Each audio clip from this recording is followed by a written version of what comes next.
Got dreams of being a professional podcaster, but have no idea what you're doing? This is impossible. That's about to change. A new kind of school. Welcome to the Pod School Podcast. Hello and welcome to the show. Today's episode is inspired by a question from Crystal. Crystal is starting the process of thinking about getting into podcasting. She's coming up with her idea and she's trying to work out exactly how long it's going to take to put each episode together to give her some sense of an idea of what kind of time commitment it's going to be. And unfortunately, the answer to how long it takes to put each individual episode together is how long's a piece of string. It can vary depending on a bunch of things, some of which I'll take you through today, but it's probably going to take a lot more than you expect.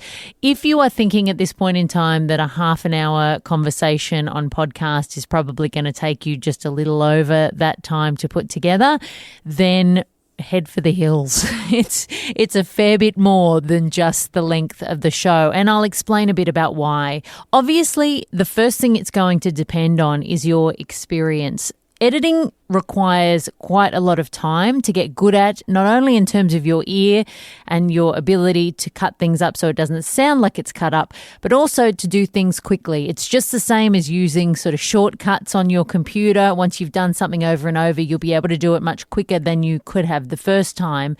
So until you sort of get into the groove of things, editing can be a really time-consuming part of the process.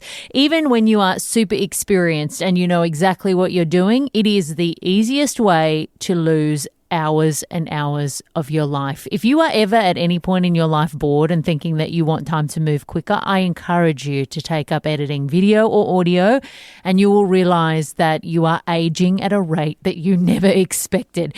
It takes a really long time to edit. So that's important to note, especially because I encourage you always to edit your episodes. The idea that you are going to smash it out of the park with zero fluff, zero filler, absolutely no extra bits, no stumbles, no tangents, no sort of meandering beginning that needs to be cut out is almost impossible. Even as a professional, you don't nail it first time every time. You still need editing after the fact. So it's important to factor that into your idea of how long it's going to take you to put something together. Some of the other things that will make a difference is whether you're solo or a co-host. It is much easier to edit an episode when it is just one person talking into a microphone than it is two or three people, because you've got things like overtalk, or you might go off on a tangent and then refer to it later, and you'll cut something out because you've been talking about something, and then you'll realize later on in the episode you refer to it again and it doesn't make any sense, so you've got to put it back in.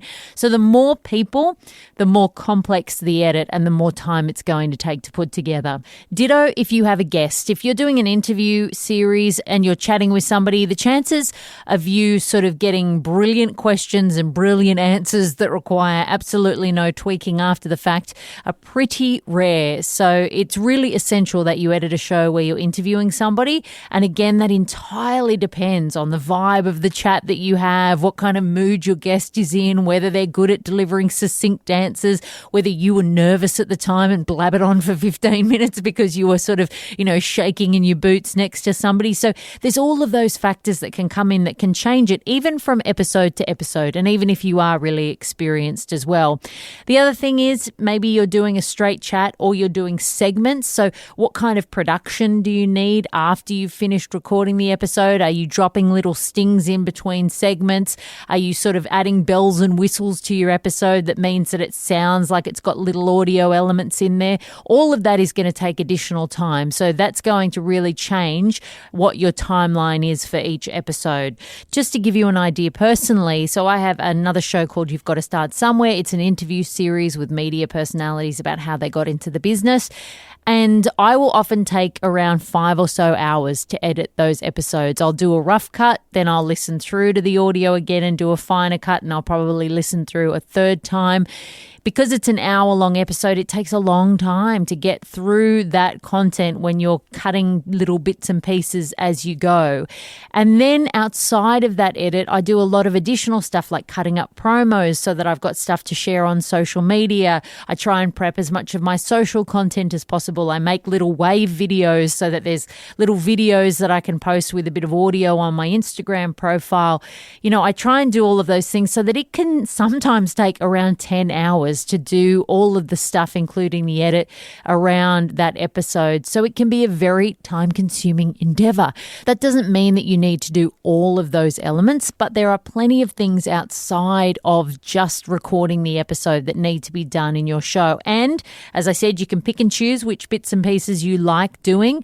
And some of the stuff that I do, particularly creating promos and stuff to put up onto SoundCloud and share out on social media, that is very time-consuming. So you wouldn't necessarily need to do that in addition to the show that you already put out, but it's important to be mindful of those kind of additional things that can add time, as well as creating your show notes page. I do that for each of my episodes. That takes additional time. So there's all those little bits and pieces that sometimes when you're just starting out, you don't really think about. It's easy to think, oh, we just sit down in front of a microphone for half an hour and then we blab and then we pop it up online. And that's just not the case. There's a lot of stuff that needs to be done. The way that I would advise that you work this out before you jump in the deep end so that you can really see if you can make the commitment is to practice. Think about your concept and do a trial episode or a few trial episodes and try and put together all of the bits and pieces. Choose what you want to do around the episode for your social media, for your show notes pages. Look at what other people are doing. Get a sense of what you like from other people's shows and see if you can inject that into your show, and then have a practice of putting that stuff together and see how long it takes you. You might actually be surprised at how long it is. It is a very big undertaking sometimes, especially if you're doing a longer show. It's important to remember that the longer the show is, the more work that it'll take in the edit and the more time it will be that you will need to put it together. So practice before you commit to something, because the last thing you want to do is drop your first episode, promise that you'll be there week in, week out, and then realize, holy crap, have I overcommitted myself? The more of a sense of the realities of the time it takes that you can get before you get started, the more equipped you will be when you jump in the deep end and you can start swimming like a pro instead of flapping about like somebody who's never been swimming before.